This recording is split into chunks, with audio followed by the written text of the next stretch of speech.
Hello there. The cinema courtroom is now in session.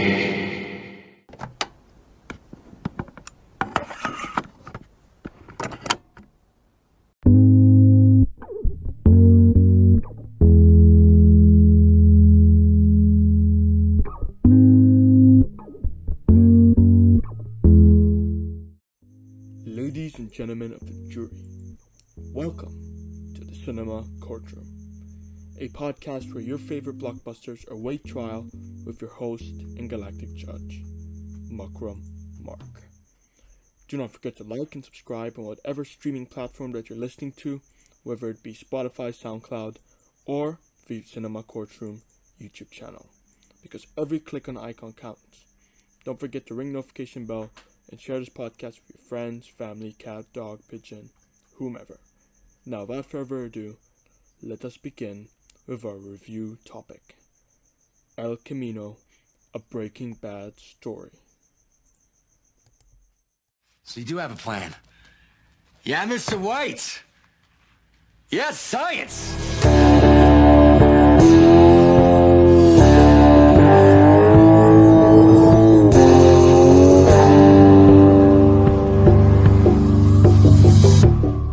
You know when you've never been to a single party in your life, even when you were invited to attend, and just stayed at home playing video games, watching a movie, burning your cat and pigeons alive, or putting batteries in a microwave? And then when you finally decide to attend a party you've been invited to go to, you find the party to be quite exceptional. Ladies and gentlemen, that was Breaking Bad in a nutshell for me. I joined the Breaking Bad train really late. I watched and finished it a few weeks ago and then sat down to watch the AMC and Netflix film El Camino.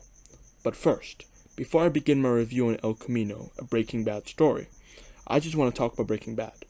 That good of you? Okay, good. Breaking Bad was intriguing from start to finish. I enjoyed Hank Schrader, Saul Goodman, Better Call Saul, Jesse Pinkman, Mike. Surprisingly enough, I kind of enjoyed seeing Lydia and felt bad for her that she got poisoned with the ricin. I don't hate Skyler like some people do. She dealt with the overwhelming circumstances the best way she knew how. Walter White was a compelling character before and after he joined the dark side, aka producing and distributing meth for the criminal underworld, with his sidekick, Jesse Pinkman. I really enjoyed watching Jesse and Walter's father and son dynamic, which eventually turned into a bad and toxic relationship. I mean, Walter literally poisoned a kid, but you could easily notice the sense of mutual respect in the very last scene of Breaking Bad Season 5, as Jesse decides to spare his mentor's life and go off in his way, which is basically what El Camino, a Breaking Bad story, is all about. Jesse going off in his way. It is a continuation sequel and epilogue to the series Breaking Bad. Netflix launched this film on their streaming platform on October 11th, 2019, as well as granting it a limited theatrical run, and it mostly garnered positive reception from the critics, and some negative ones. Luckily enough, you're going to hear my own reception of this 122-minute film, but first I want to give a positive acknowledgement to Breaking Bad. It is the most accurate depiction of the criminal underworld that I've ever seen. There was an article that I read by National School Journalism that stated that its accuracy is so good, you can actually learn stuff from Breaking Bad. Of course, it takes care to mention that you shouldn't go out of your way to operate a drug empire. I also think that Breaking Bad did what Game of Thrones should have done. Stick the landing. This begs the question, did El Camino stick the landing? Because look, the Cinema Courtroom covers movies, not television shows. So if Breaking Bad was bad, no pun intended, I would honestly not care in the slightest in the context of a Cinema Courtroom show for as long as El Camino sticks the landing, and vice versa. If El Camino is a bad movie, I do not care in the slightest if Breaking Bad was breaking good. A bad movie is a bad movie. Period. A good movie is a good movie. So which one is it? This is what I'm going to cover in depth in my review for this movie. I expected a few things from El Camino. For one, I wanted to see closure for Jesse Pinkman. and I also wanted to learn new information about Jesse Pinkman that I hadn't learned from Breaking Bad. I didn't want to just see Pinkman driving his car to Alaska in the sunset while cheesy music plays in the background, or a cheesy choir in the soundtrack. I wanted to see a fresh insight into the Jesse Pinkman that would be both new and at the same time give Jesse closure. The second thing I expected from El Camino was some sort of reward to the people who watched all 5 seasons of Breaking Bad. Same thing as The Mandalorian being a reward to all the people that've seen the Star Wars trilogies. Like, I don't think El Camino was designed to be a standalone movie. It was designed to be what it was promoted to be, an epilogue that connects to Breaking Bad. It is essentially Breaking Bad Season 5.2 or Breaking Bad Episode 17. Nothing more, nothing less. Which means that I had increased standards for that movie, and I would have been disappointed if those expectations weren't met. Now, El Camino begins with a scene that I quite enjoyed. Jesse Pinkman asks Mike for advice on where he would go to start fresh. Mike then says that if he were given a chance to start over, he would move to Alaska. Now, that ticked the box in regards to giving us context to why Jesse was going to Alaska in Breaking Bad Season 5. Awesome. We then see him reunite with Skinny Pete and Badger, which was one of my favorite scenes in El Camino, because you could see that they obviously cared about Jesse. Jesse's relationship with Skinny Pete and Badger would always surprise me for some reason, because usually no one could be that trusted in the criminal underworld. But it's reassuring to know that the theme of friendship is still present through the depiction of Pete and Badger in storylines where not having trust or long-term friendships is vital in order to maintain your own survival. And I like how, when Walter hired Badger and Pete to be fake hitmen in Breaking Bad, Pete and Badger then passed on that money to Jesse Pinkman. It's like Walter White indirectly gave Jesse money for the last time. But can we talk about the ending? Jesse writing a letter to Brock screamed closure to me. The fact he didn't want to say goodbye to anyone else was quite touching. The flashback with Jane Margolis was predicted a mile away, but still, it served as a good and essential piece to Jesse Pinkman's character arc puzzle. The same thing with Walter White's cameo appearance, which was also predictable. I suppose, Walter White was supposed to be the one surprise of the movie, but it really wasn't. I still enjoyed seeing him again, and I could imagine other fans of Breaking Bad did as well. These fans didn't get the same luxury I have from Breaking Bad. They had to wait 6 years for a follow-up sequel, not to mention the years they've had to wait for a follow-up to Breaking Bad Season 5A. So 6 years, which is a considerable amount of time. And so for them to see Walter White in a hotel with Jesse Pinkman was icing in the cake for them. Not surprising in the slightest, because Walter White literally carried 5 seasons of arguably the best show of all time on his back. So, we got that. Speaking of Walter White, I have a bone to pick with his cameo in El Camino. This is where I am critical of El Camino, a Breaking Bad story. El Camino felt nothing more than a nostalgia drug that you have to buy through a Netflix subscription or an AMC cable. So, you could say that Netflix are nostalgia drug dealers. Walter was just a piece of fan service. His appearance in the flashback looked off. It was obvious that it was just filmed in 2019, so that de-aging element of the movie took me out of it a bit. It just gave me the impression that making an epilogue movie hadn't occurred to them in 2013 when they aired the 16-episode Breaking Bad season finale. It just so happened that Netflix seized the opportunity to squeeze the udder of their cash cow. And I know, I love watching Netflix, but it's true. I would have been disproven of this notion had AMC or Netflix come up with something more original and different. Or maybe have done a fresh new sequel series set in the same universe as Breaking Bad, but with a different characters and a different cast. Such a series would have been sort of a nod to how Breaking Bad started in 2008 with its pilot episode. Unknown characters with an unknown plot that eventually viewers would grow to appreciate and love. But no, it turns out they just had to make a movie on the most iconic character that people have already appreciated and loved, Jesse Pinkman, and do an epilogue story on him. Like, the nostalgia bread had extra butter and jam added in it when Walter made an appearance in the movie. Sure, it was a cool scene, and an informative one even, because it revealed an extra insight about Jesse Pinkman's academic performance while he failed WW's chemistry class. He still graduated school, and so he wasn't a dropout or anything. And now I gotta admit, that was pretty cool to know, because it essentially added another layer to Pinkman's character. But still, Walter's appearance was a tad distracting. Nothing can ruin a film more than notorious CGI, in my opinion. There have been rare instances where a film with notorious CGI have been saved with a masterpiece screenplay and wasn't ruined. And the one exception I can make for that is the Lord of the Rings trilogy, where it had both bad and great CGI. Had it been any other movie with a mediocre plot, I would have given it a bad review.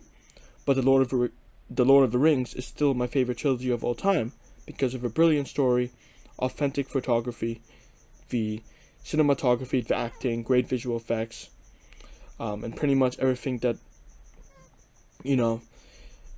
pretty much everything else that I forgot that Lord of the Rings even had bad CGI. But unfortunately, this isn't the case with El Camino, and it's kind of a testament to why you shouldn't do epilogue films if it's years after the airing of a show or film, because believe it or not, actors are humans. Hold up, let me retract that. They're androids that stay in shape and form. Good one, AMC. No, but seriously, actors are not androids, they're humans. Therefore, they age and grow old. Did AMC believe in the prospect that Walter White wasn't going to age a day? Like, I am astounded at how confident they were that they could replicate his appearance from the Breaking Bad show and still proceeded to be so bad at it. Like, I'm sorry if you're expecting me to be giddy about the Walter White cameo, but I cannot sugarcoat it for you. That being said, does that necessarily mean that El Camino was a horrible film? Not at all. It felt like another episode of Breaking Bad, which was quite refreshing. I just expected it to fill in Breaking Bad's shoes and be just as good, if not better, considering, the same producer of Breaking Bad was working on the El Camino film. But hey, it is what it is, I guess. And El Camino stuck the landing, but just barely.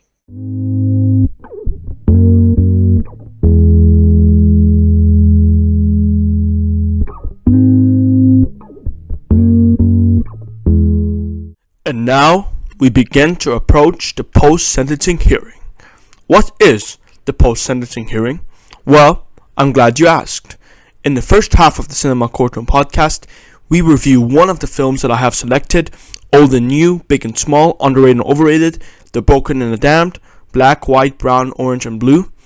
Then, in the second half of the recording, I assemble all of the leftover topics that pertain to the film industry in general and integrate it into one post-sentencing hearing list.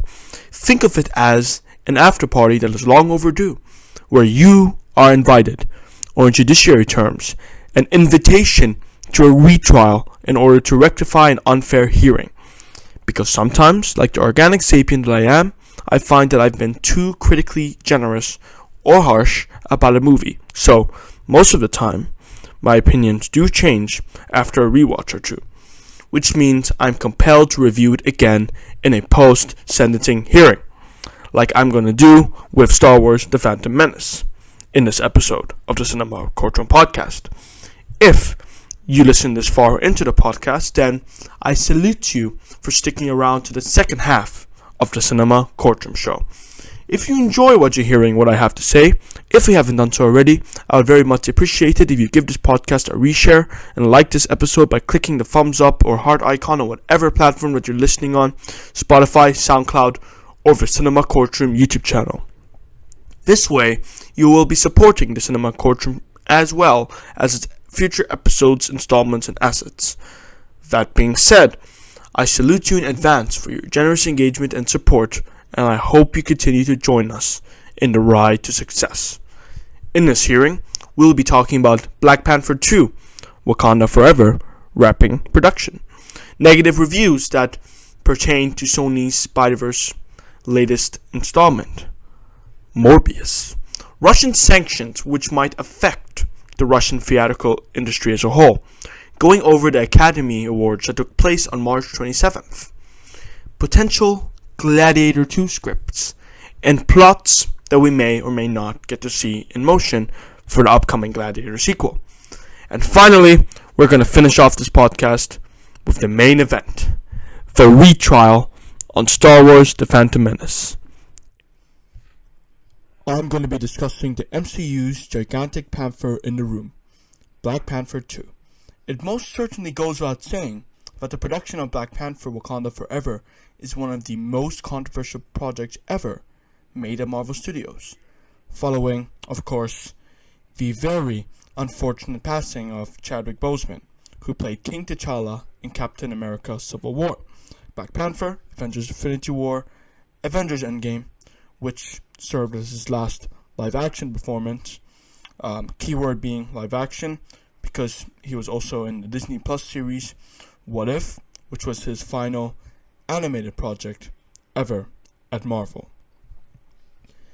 There have been many questions that arose in people's mind if Black Panther 2 would even work out. I do answer this question in lengthy detail in the Cinema Courtroom blog, which you can find in the description box, and it basically talks about what was stopping the movie from being made and the controversy on set, especially surrounding Letitia Wright and her anti-vax statements, which I believe to be of poor taste, but whatever. But in this podcast segment, I'm going to be talking about Black Panther 2's wrap on production and what it could mean for the Marvel Cinematic Universe's plan for the Black Panther in Wakanda. A cinematographer who goes by the name Autumn Durald posted a picture holding a beverage to celebrate the wrapping up of production on Black Panther 2 Wakanda Forever after 117 days of shooting. But still, the people of Marvel Studios and the production team have neglected to give us any further insight on what it could mean for Black Panther in the advanced technological world of Wakanda. So, first thing first, there are both fans who urged the powers that be at Marvel to recast Black Panther. And then, there are fans who rejected the idea of recasting Black Panther with another actor to play the iconic role. I'm sure that, that must have got Kevin Feige scratching his head a bit, because it is pretty much inevitable that their decision would upset fans. Now, it has been made crystal clear that Black Panther, as we know him, or are familiar with him, would not be recast by another actor. But it's a very unfortunate thing it is that Chadwick Boseman had passed away. The man was in many film projects while simultaneously in a conflict with cancer, which he had unfortunately lost. R.I.P.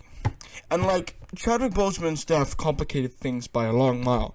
It might even complicate the box office success of Black Panther 2. Who knows?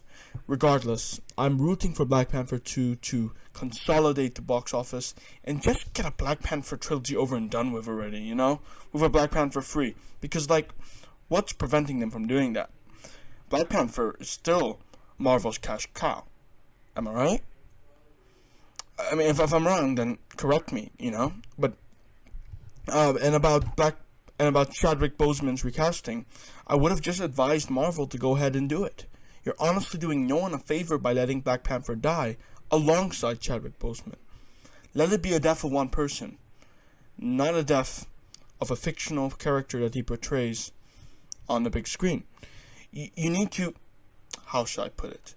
You need to seize the chance to start over and give another black actor a chance to carry on the torch of Chadwick Boseman's legacy. I suppose this is what Chadwick would have wanted, as it is what Chadwick's own family would have also wanted. And you guys might disagree with what I had just said, and that's completely fine and completely valid, because now I want you to share your thoughts on what should happen with the Black Panther sequel moving forward. I want you guys, let me know in the comments below, what do you think will be the fate of Black Panther now that Black Panther 2 has wrapped production? Will it be a success, or will it be an utter failure? I want to quickly touch on a subject matter that pertains to a specific vampire, who Jared Leto is starring in a Sony Spider-Verse and Venom movie, and that's Morbius.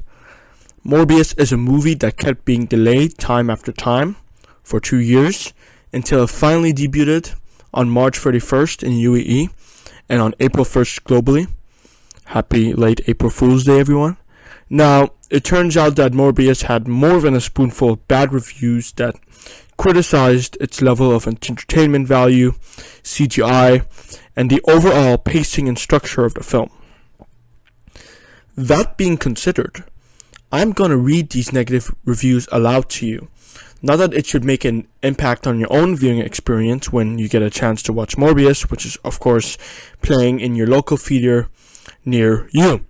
And then I'm going to weigh in with my thoughts on what I just read and let you know whether or not it's going to sway me from seeing the movie.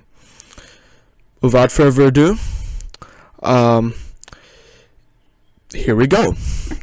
This is coming from the MCEU Direct, by the way.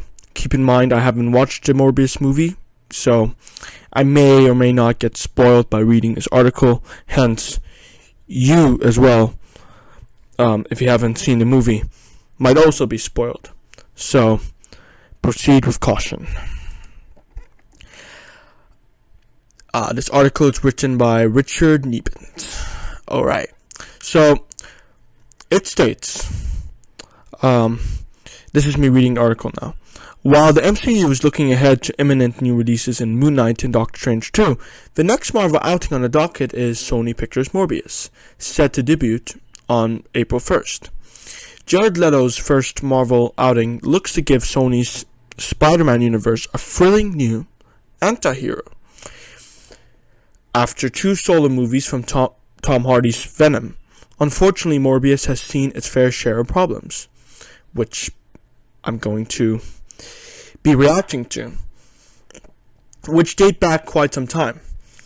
Fans have waited for seemingly an eternity for the movie to release.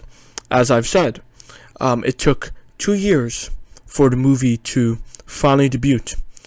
With filming having finished nearly 3 full years ago, before facing 6 different delays to its release date. Alright, I'm not going to read the introduction of this article. I'm going to link it in the description so you guys can read it yourself.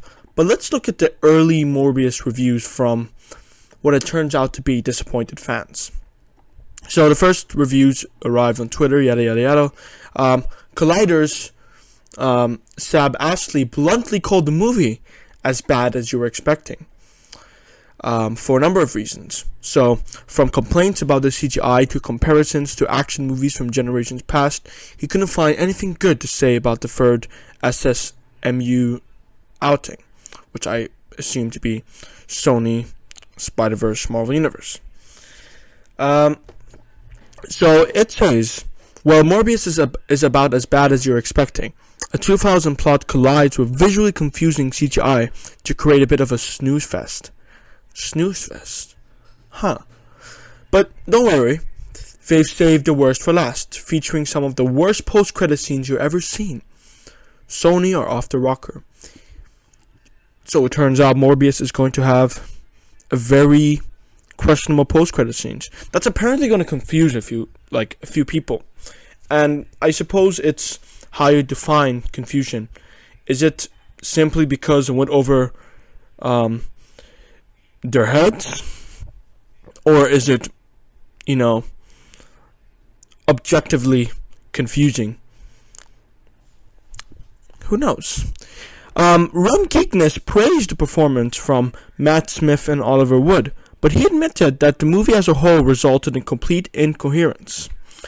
In Morbius, Matt Smith gloriously hams up the pace, and Oliver Wood delivers some visual flair to the action sequences. I've seen all of the Morbius promotional trailers, and it seems like it has some good CGI.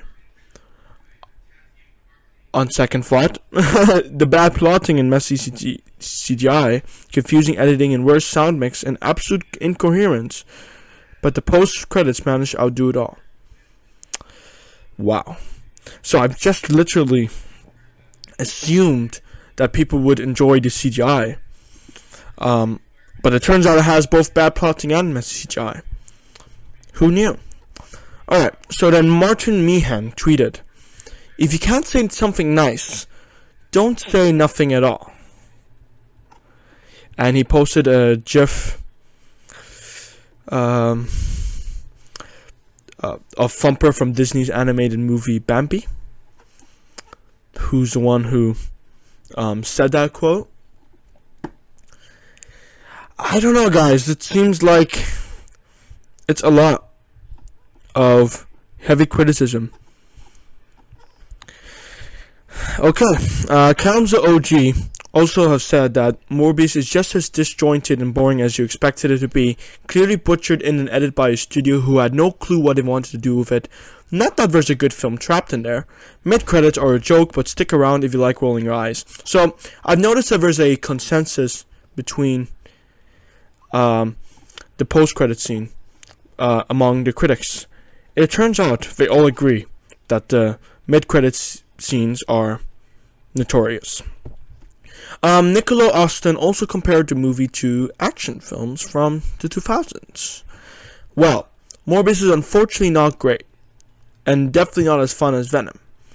See, that's what I'm worried about, because, yeah, I'm just gonna go into what I was gonna say after I finish reading this review. Really confused at the future of the Sony Spider-Verse following the post-credit scenes and the editing. Matt Smith is clearly having a blast though. So, people are praising Matt Smith, but nothing else. Oh, also it turns out that Jared Leto's acting is top-notch. And it's apparently unfortunate that he was in a movie like Morbius. Needless to say, it turns out that Morbius isn't having a good time with its critical response. I honestly don't know, guys. What I'm reading is quite a load of negative stuff. Granted that I loved most movies that most critics despised, like Batman vs Superman. It's one of my top DCEU films, but it's on the bottom of other people's list of DCEU movies. Could Morbius be following a similar, if not same pattern when it comes to Venom and Spider-Man movies? Okay, look.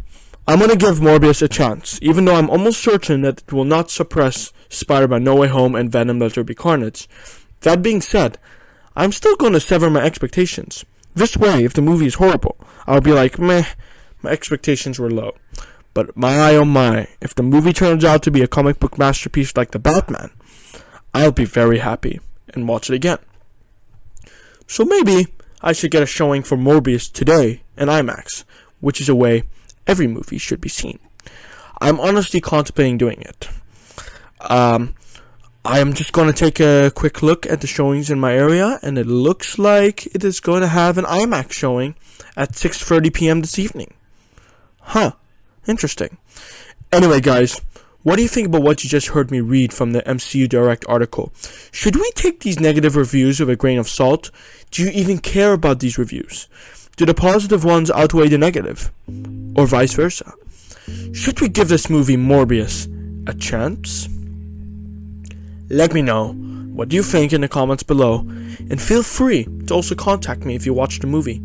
I honestly don't mind if you give me a spoiler or two. To be frankly honest, I might not even go to the showing tonight, or maybe I will this week. It depends on what I'm hearing on my network. So regardless, I value everyone's opinion about Morbius' negative critical response and whether or not it will put the audience off from seeing the movie. There is no shred of doubt in anyone's mind that the Russia-Ukraine humanitarian crisis is making a far-reaching impact on the Russian market, including the theatrical industry, And as you are well aware, here on the Cinema Courtroom, we like to talk about cinema, especially around the globe, and how humanitarian crises are making an impact on our viewing experience of movies that we all know and love. I mean, look, Russian citizens are going through a difficult time right now with what I believe to be ridiculous sanctions that I believe will make an inferior impact, and it's a tad unfortunate that we had to reach that point. But still, it would be interesting to know how Russian movie theaters are handling Western distributors limiting film releases in Russia. Well, it looks like we got our answer. According to an article by the Moscow Times, Olga Zyniakova, president of the Caro cinema chain, told the newspaper that she didn't believe the situation was hopeless. And I quote, "People used to line up to see Bollywood in cinemas, so there is interest in these movies." As you can hear from what Zyniakova said, the Russians have found an alternative source of theatrical entertainment. Russian theater chains are also going to show films from South Korea as well. And I mean, hey, if there's a growth market for Bollywood and foreign studios, which there is, then that is good for Russia. And you know, ever since the Ukraine and Russia conflict came about, many studios have either postponed or stopped distributing Hollywood content altogether with blockbuster movies like The Batman that didn't make it to Russia. So unfortunately, Batman fans in Russia missed out on what I believe to be an incredible movie. As of why I think Batman's an incredible movie, I go more in depth in this in episode 1 of the Cinema Courtroom. And I'm not going to, sugarcoat it for you guys. And this might sound very bad for the majority of you that have a different opinion. But I think that the sanctions are too excessive. Riddle me this. What do you think is going to happen when the Batman gets distributed in home media and digital streaming services? The pirates of the USSR will do what they do best and pirate the hell out of the Batman. Simple as that. It then begs the question, what are you imposing those sanctions on the theater industry for? To deprive Russians from entertainment? Yeah, no. They're entertained. Bollywood's taking good care of them. Let's come up with another reason, shall we? Bankrupt Russian theaters? Well, didn't we just establish that there's a great level of interest in other content that ain't Hollywood? Again, pop up Bollywood to the rescue. And even if the boycotts did work, and who knows, it might make an economic impact or it might not even work at all. Only time can determine. I digress to ask this question. How will the boycotts make a positive impact on Russian citizens? I'm not talking about the Russian armed forces, and I'm not talking about Putin, who's clearly an asshole. I'm not even talking about politics. I'm talking solely about Russian citizens. The Russians must protest against Putin, or else we're not going to get a movie like Batman or Doctor Strange in the Multiverse of Madness. Is that it? Is that your logic? Then what are you doing on your ass in your comfortable chairs, beatboxing to a banana, wearing nice headphones while listening to this podcast, yet you have the audacity to tell a Russian citizen who is concerned about their life every day and their families to go out to the streets and protest just so they can get Hollywood movies back? Protest so you can get a Pixar movie, everybody! Decapitate Putin so I can finally see the newest Pixar movie. Are you out of your damn mind? Do you not think Russians tried to do that already? Ask them yourself. Oh wait, you're gonna have to find them first. In which case, good luck, because they were probably last seen making a protest on the street and were never found ever again. Oh well, let's wave those sanctions like a magic wand to fix everything. And if there's only one thing we can be certain about Hollywood boycotting Russia, it is this. It will affect Russian theaters for better or for worse. There is no middle ground in that regard. I mean, who knows, maybe there could be like a USSR studio. Nah, I'm kidding. I'm not gonna go there. But anyway, I think that I said all I needed to say about Russian sanctions affecting the theatrical industry, and I'm just going to leave it up to you guys to decide. What do you think about these sanctions? Not in a political way, of course, since I'm sure you have diverse insights when it comes to that, and you have the God-given right to formulate your own perspectives. But what do you think about whether or not these sanctions will affect Russia's theatrical economy and Russian entertainment as a whole? Let me know in the comment section below your thoughts.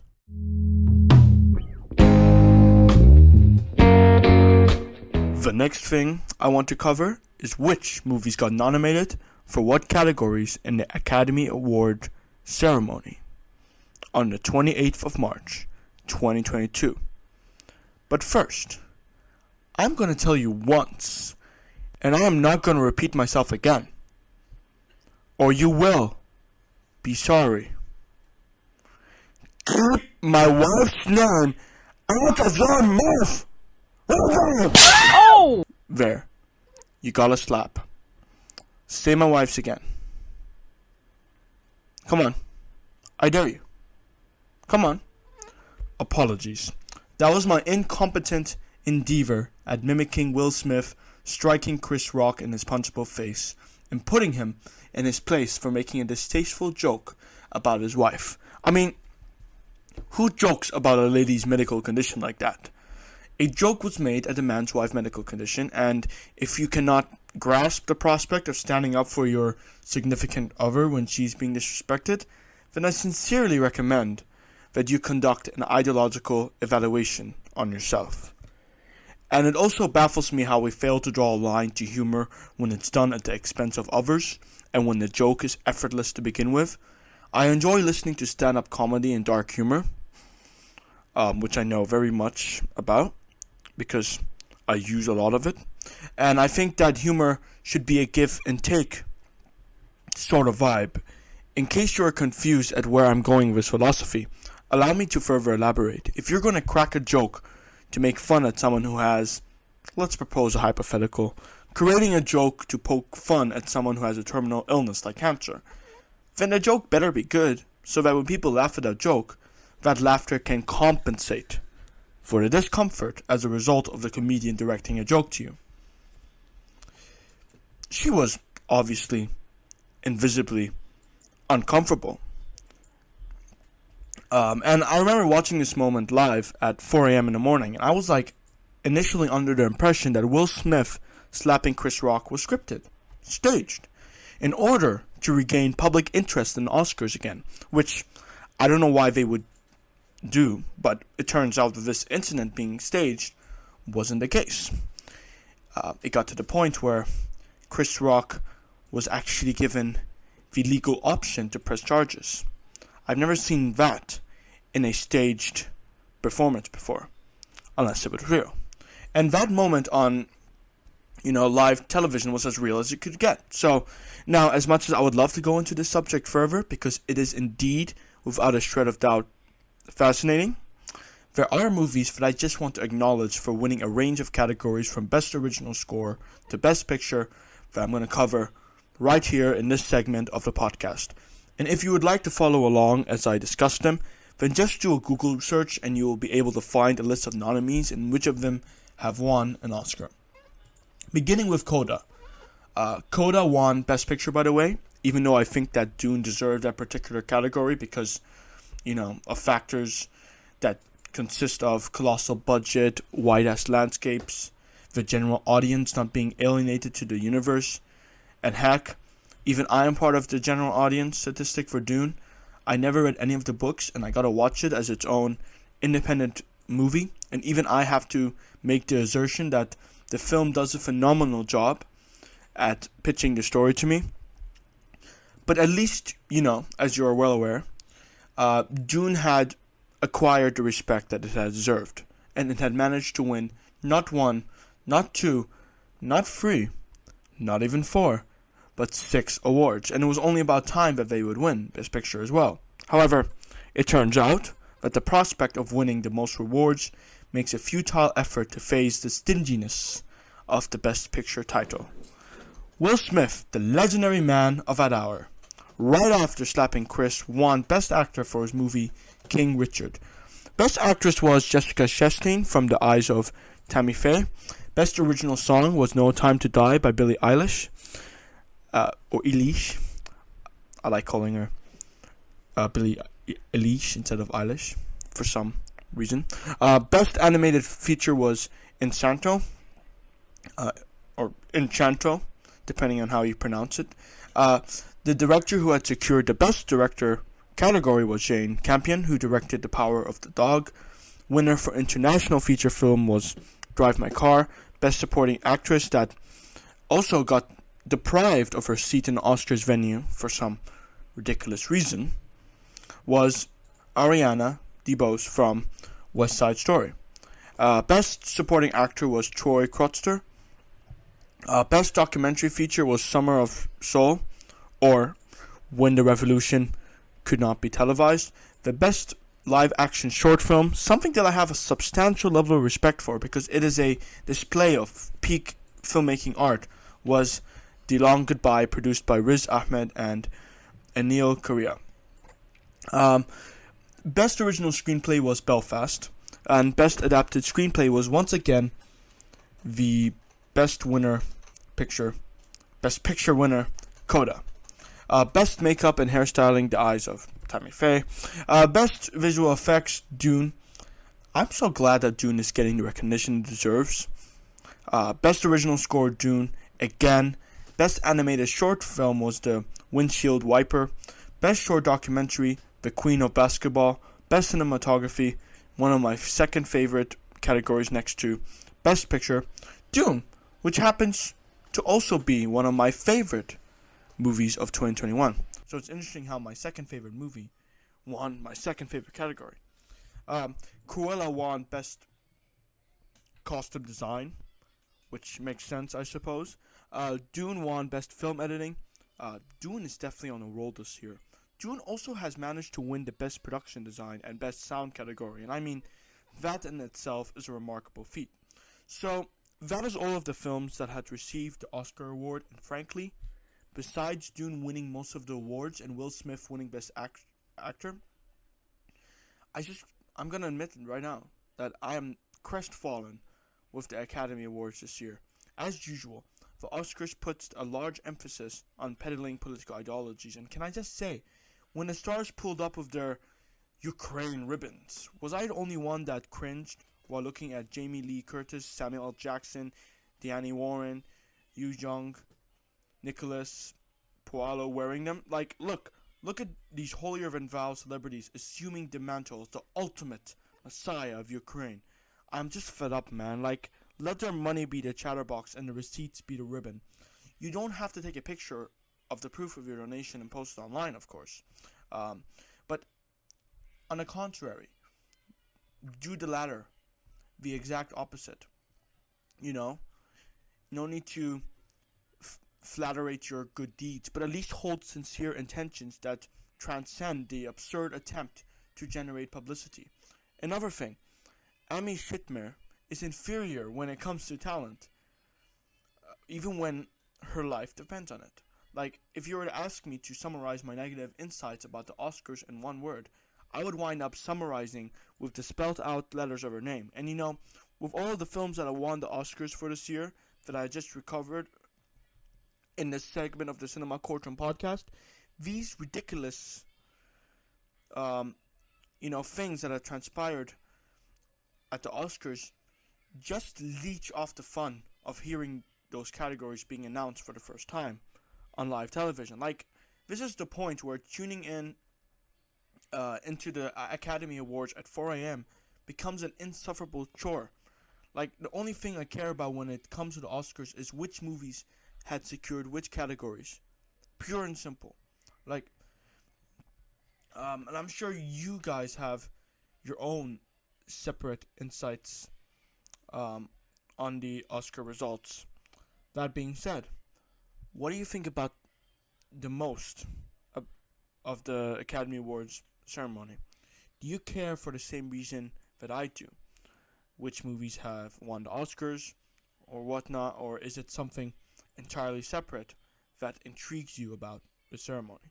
Let me know your insight on Oscar results in the comments below. And remember, keep my wife's name out of your mouth. Back in November 2018, it was reported by Deadline that Gladiator, the source of the infamous meme, "Are you not entertained?" was officially greenlit for a sequel, Gladiator 2. Now, if you've never gotten the chance to watch Gladiator, which I highly recommend you should, because it is the most entertaining and accurate Rome depiction you will ever find in cinema. But if you have never watched it, this segment of the podcast, unfortunately, isn't going to be in your best interest. In which case, skip over to a segment using the timestamps listed in the chapter of this YouTube video, or skip ahead until you hear the intro break, as I'm aware that you're watching the Cinema Courtroom show on Spotify or SoundCloud, where the timestamps isn't visible for you to see. Now, if you're interested in what I'm going to cover about Gladiator 2 regardless, then I hope you join me for this discussion. So anyway, hearing that Gladiator 2 is greenlit was exciting news for me. Gladiator is the gem of the 21st century, and it's how I began to appreciate Phoenix acting, especially in The Joker, a movie I'm going to talk about hopefully another time. But The Gladiator is on my list of top favorite movies. The soundtrack is beautiful. My favorite track from the film's score is Now We Are Free, that plays at the end of the final Gladiator match and when Maximus returns to the afterlife to reunite with his wife and son. I also enjoyed the portrayal of how should I say it in a way that's politically correct? Oh yes, exploited workers who weren't paid nor compensated under Roman jurisdiction. How they elevated Maximus's character and their dialogue interaction with him is a testament to caliber screenplay. But I'm not here to review Gladiator before I get carried away. I'm just going to investigate the plot for Gladiator 2, which supposedly includes a plot that is centered on Lucius, the son of Marcus Aurelius.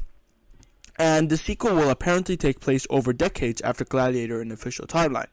Now, since confirmed details of the sequel are being kept under wraps, I am going to look at what the rumored Gladiator script was about and continue my insights from there. So, it looks like Gladiator 2 will have Lucius growing up as vicious and vile like his uncle. What's his name again? He was played by Phoenix. Oh, yes. Commodus, the guy who got overthrown by Maximus in the Colosseum. Gladiator 2 might also be centered on the early Christians trying to hide from the Roman authorities. And in case you're unaware of the historical context, basically, the Romans' former Emperor Nero allegedly framed the Christians or Messianic Jews for starting a fire and issued an order that they were to be prosecuted and killed. Something that I found very interesting and strange is that it also looks like Maximus would be making a return in some capacity. Whether he will be resurrected, reincarnated, or appear in flashbacks is beyond our comprehension. Nonetheless, having Maximus return is far from not an intriguing prospect. Everyone would, culminate in a showdown between Lucius' Roman enforcers and an army of Christian resistors. Very interesting stuff. But it turns out that Russell Crowe, the actor of Maximus, said to Nick Cave he didn't like the script. So we can only assume that Gladiator 2 will incorporate a lot of changes in the screenplay. The final draft, that is.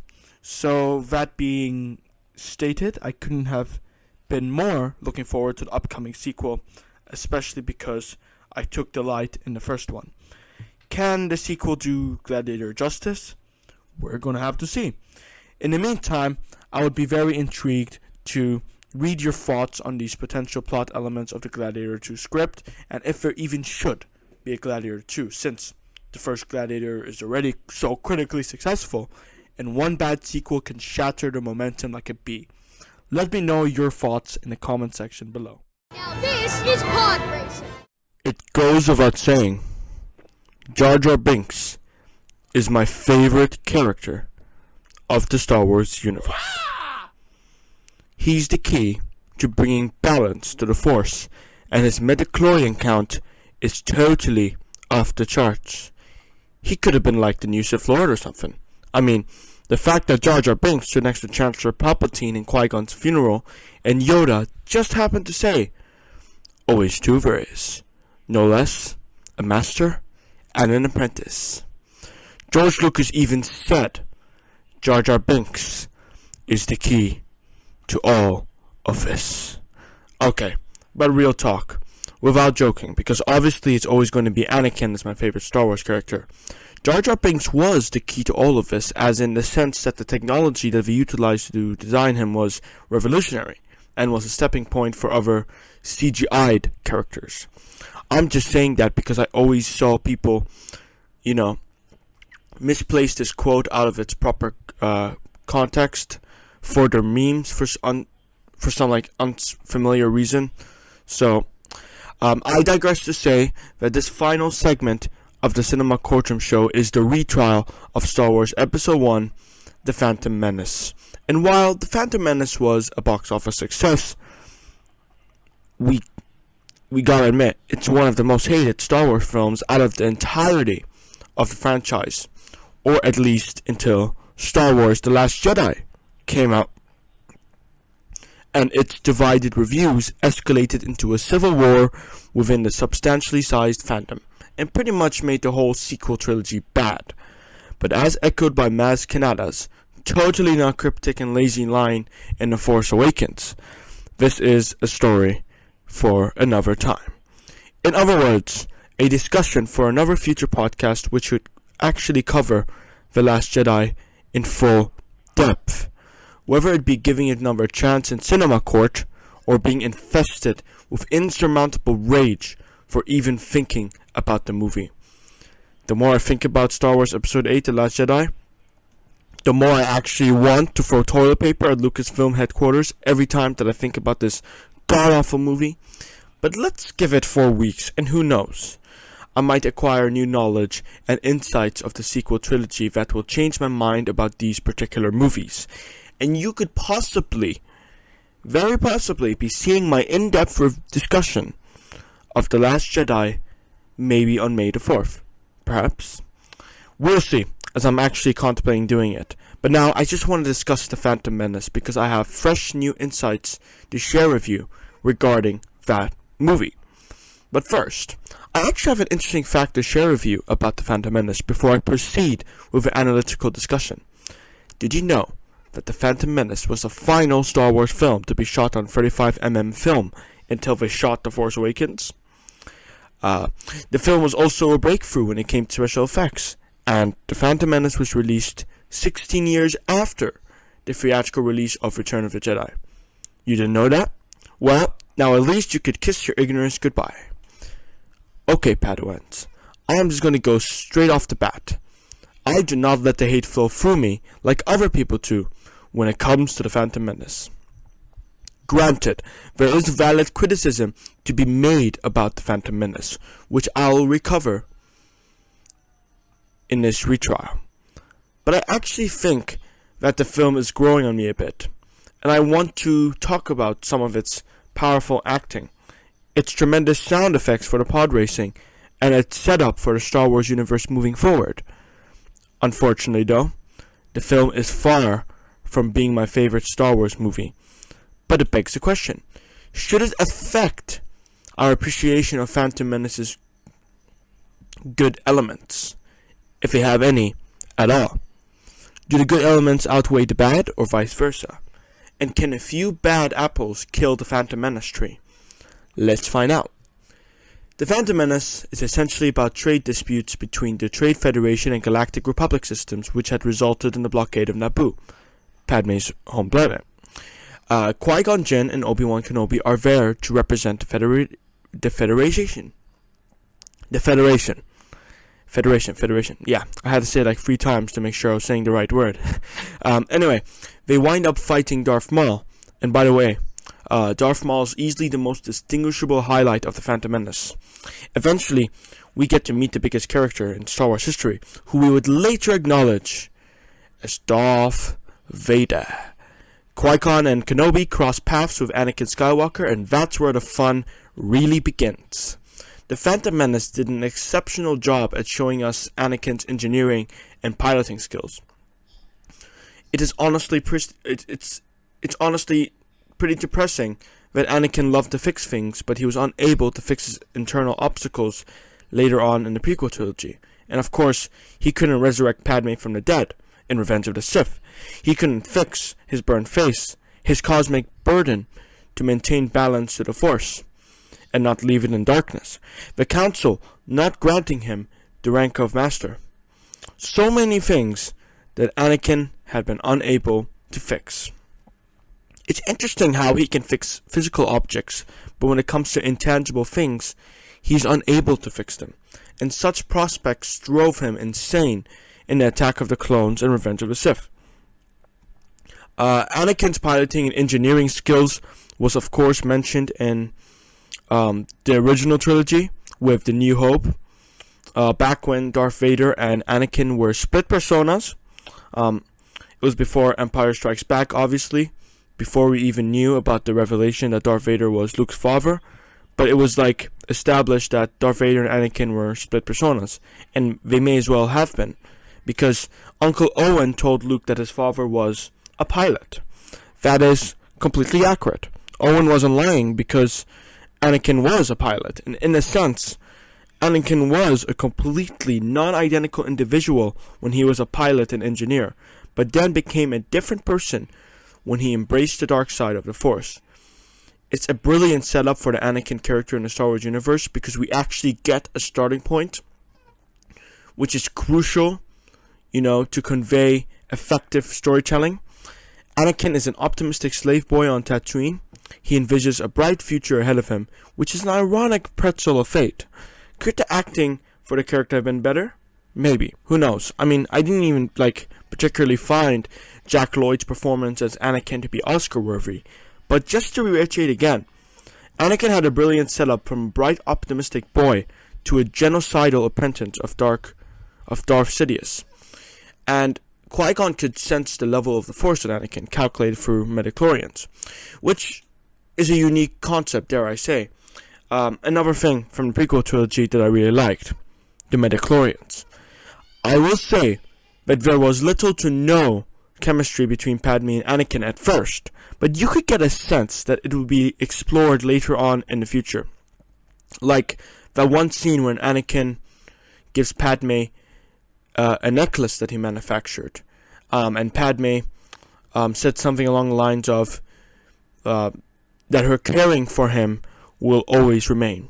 Now that did allude to some chemistry that would later be resolved in Attack of the Clones. So after Qui-Gon, Kenobi, and Padme exit Tatooine, Anakin is being tested in the Council, and the Council is like, nope, we sense much fear in the boy, and therefore we cannot train him. I kind of felt like if they sent Anakin back home to Tatooine, Star Wars would have just ended right there. The more I think about it, it's just one of those what-if scenarios that could have impacted the course of Star Wars history. Something I liked about Qui-Gon Jinn is that he is the voice of reason and is actually a role model to people in real life. In real life, there are things you shouldn't just conform to.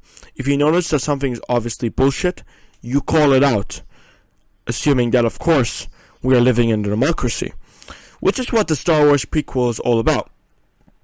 Democracy, Senate, the Jedi meddling with political affairs, which is what, got them tangled in the Sith Lord spiderweb to begin with. And it's kind of like the Jedi Council is the church, and the Galactic Senate is the state. The Jedi Council should still coexist alongside the Senate, but should refrain from paying a visit to their different worlds. Keeping Council and Senate separate would have probably just been in the best interest for everyone. I feel like today, people in society would have found many faults with Qui-Gon Jinn's ideologies and hung him on a spike for daring to criticize the vast majority and not being a conformist to public opinion. That's what is truly remarkable about The Phantom Menace. It was the first Star Wars movie that went in depth on political ideologies and illustrated them with so much detail. The cinema courtroom aims to build a diverse community, including political diversity. That being said, Qui-Gon Jinn could be used as a template for your own beliefs, whether it be political, regardless of what it is, or something else. Don't compromise your beliefs that you care so much about. Be like Qui-Gon and stand up for them regardless of the incoming scrutiny from opposition beliefs. Another thing that I just thought about.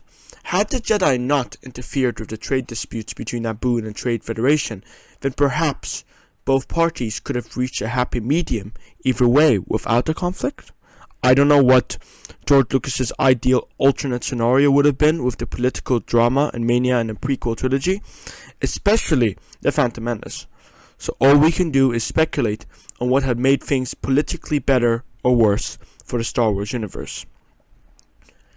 Let's also talk about what I believe to be one of the most iconic scenes of the Star Wars trilogy, and that's pod racing. Pod racing is essentially Star Wars Quidditch. Let's put it that way. Anyway, one of the things that stood out to me about pod racing, and it still does until this very day, is that it essentially gave Star Wars some sort of unique identity that stands out. In case you forgot what pod racing is, it is basically a hazardous vehicle racing sport. You get a sense that it's a dangerous sport in The Phantom Menace when Anakin's mom advises Annie against it. It's something that only aliens partake in, or at least until Anakin partook in it after he was convinced that he could beat them, and well, he did. Hence, Anakin was freed from slavery and got to leave with Qui-Gon on his quest to become a Padawan. The pod racing scene itself was well shot in my opinion. The 5 to 8 minute runtime duration gave the scene a realistic element. Watch any car race in real life, the footage would be just as long, if not longer, and equally enjoyable. At the same time, while that scene was immersive and a good distraction, it had good relevance to the story arc.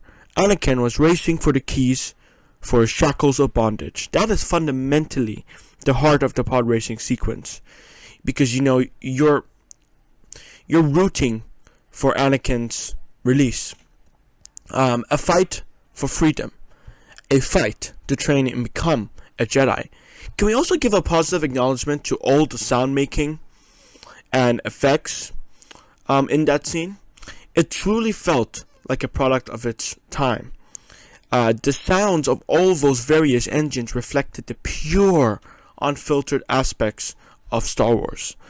Just as pure as Walter White's blue meth from Breaking Bad. Another thing that I noticed was that each pod racer was a pair of Starship engines held together by duct tape in a control pod. A very creative design on the prop design's end. One of the few criticisms of the prequel, or even original trilogy for that matter, was that the pod racing scene started and ended with Anakin.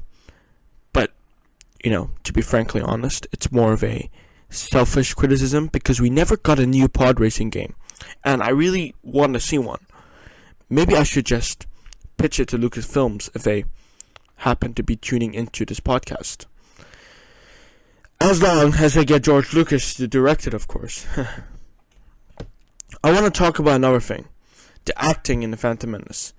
As much as people took the piss on Jake Lloyd for being the young Anakin character, he nailed the scene when he had to say goodbye to his mother. The part when Shmi told Anakin not to look back was quite gut-wrenching. It symbolized Anakin's path to becoming a Jedi and having to sacrifice his whole childhood for that path. In addition to that, he had to sacrifice the woman he grew up with his whole life in Tatooine. The Phantom Menace, however, still has a lot of issues that we should address. What I've noticed to be the main issue with The Phantom Menace was that some choices when it came to the dialogue were never questioned. It was almost as if George Lucas took first drafts of scripts and ran with them. And of course, there was the gross overuse of CGI, which proves that CGI utilization has cons as well as pros. But in that case, it wasn't beneficial, the use of CGI in The Phantom Menace, where some scenes could have just been shot with practical effects or on the location. Like, just watch the developer behind the scenes stuff. You can literally see George Lucas sitting on his ass holding a coffee as they shoot footage on a green screen. And I'm saying all of this with great respect for the man, because he literally invented Star Wars. Star Wars is his own designated art piece. No one can and should take it away from him. Disney. But he could have done better with Star Wars The Phantom Menace in a lot of various things, starting with Jar Jar Binks. I know that I joked about him earlier on in this segment of the podcast, because that's who Jar Jar Binks, without even trying to be. Jar Jar Binks is an absolute joke of a character who possessed too much screen time. He contributed nothing to the grand scheme of the storyline, and he was just there to try and be relevant, even when he wasn't even remotely relevant to anything. Zilch, nada. There were other questionable choices, such as the age gap between Anakin and Padme, and so on. On the other hand, I still think that we as a Star Wars fandom focus on these particular flaws, and not the other brilliant aspects of the Phantom Menace that I had just mentioned. And it's a real shame, since we could potentially be availing ourselves of enjoyment of an underlooked film, but prevent ourselves from doing so all the same. It's one thing if your enjoyment of a film is hindered by film critics, but it's a whole other thing when the enjoyment of a film is hindered by you. No film is perfect, nor should screenwriters pretend that it is. This is why it somehow becomes complicated whenever I engage in discourse about the sequel trilogy, especially The Last Jedi, with, sequel loyalists. Even if I have no quarrel with them, they have a quarrel with me for liking the prequel trilogy. Just because our interests do not align. The difference between some of us who appreciate the prequel trilogy and some of the people who like the sequel trilogy is the agenda we want to peddle into our discussions. I would typically like to promote the agenda that the prequel trilogy has its own imperfections, sure, but there's a certain beauty to it that is underlooked. A sequel fan, on the other hand, just wants to say that The Last Jedi is perfect. That's it. There's no flaws pertaining to The Last Jedi. Now that is what truly fractionates the fandom. And since the discussions about giving The Phantom Menace another chance, a redemption arc if you will, why not utilize this movie as a navigation tool to what filmmaking is supposed to be about? Creation, art, vision. Why not extract the flaws I clearly outlined about The Phantom Menace to learn what elements not to repeat again in the future? Whether it be in the next Star Wars movie, the next Town Over, or any movie in general. And why not also acknowledge some indigenous elements that were incorporated into The Phantom Menace and some of its cinematic masterpieces? Ladies and gentlemen of the jury, let's judge this movie in the court of rationality, not the court of preset vendettas. Look, the point is, perhaps we, myself included, gave The Phantom Menace a harsh sentencing on the account of it being the worst Star Wars movie in the first degree. Let's let The Last Jedi give that court sentence a run for its money, shall we? Man, the more I think about it, the more I want to do a podcast on The Last Jedi. There's a lot of interesting territory I can cover with that movie. Alas, I'm going to leave you with what my initial thoughts about The Phantom Menace and which of them changed, and then I'm going to wrap up this podcast. I would always say that The Phantom Menace was riddled with boredom. While I do hold that belief to an extent, even today, the pod racing scene is far from boring. It is an entertaining spectacle to watch. The same with other scenes. The fights with Darth Maul, I never thought they were boring at all, but now I think they're what makes The Phantom Menace not boring at all. And I mean, look, if you're just going to watch The Phantom Menace for a fun time, I think you're going to have a fun time and relaxed time watching it. But at the same time, I understand if you don't have as much fun watching it as opposed to watching those filler popcorn entertainment movies that contribute little to nothing to world building and characters. I'm talking to you, Fast and Furious. I'm gonna say this though. Without Phantom Menace in the equation, I think it'll be more difficult for you to appreciate Attack of the Clones and Revenge of the Sith. Both exceptional movies, but you know the necklace Padme is buried with in Revenge of the Sith? I don't think her funeral would carry as much weight and impact if you don't know that young Anakin gave it to her in The Phantom Menace. The Phantom Menace is vital to maximize on the Star Wars experience, which is a beautiful and remarkable experience, which is the heavy scenes, visual spectacles, and action, and everything in between. I think that The Phantom Menace does it effectively for Star Wars as a whole. That being stated, it's now down to your own interpretations and thoughts. What do you think about The Phantom Menace? Do you still think it's mediocre after rewatching it? Or better yet, would you want to rewatch it and give this movie a second chance like I have? Do you agree or concede with what I had asserted in this retrial? Let me know your interesting thoughts in the comments below. We have now reached the end of this podcast. Thank you for tuning in to episode 2 of the Cinema Courtroom Show, where we critiqued movies. I had a lot of fun doing this podcast, so make sure to subscribe if you enjoyed episode 2 of the Cinema Courtroom. And I hope to see you guys again in the next episode, where we're going to talk about, yet again, another movie. As for what movie it's going to be, well, I'm going to tell you. It's going to be American Psycho. Keep your eyes out on when the next episode will launch on the YouTube, SoundCloud, and Spotify platform, and find out what are my thoughts on American Psycho. Thank you once again for listening till the end. I'm your Galactic Judge, Makra Mark, and I hope you have a spectacular, spectacular day.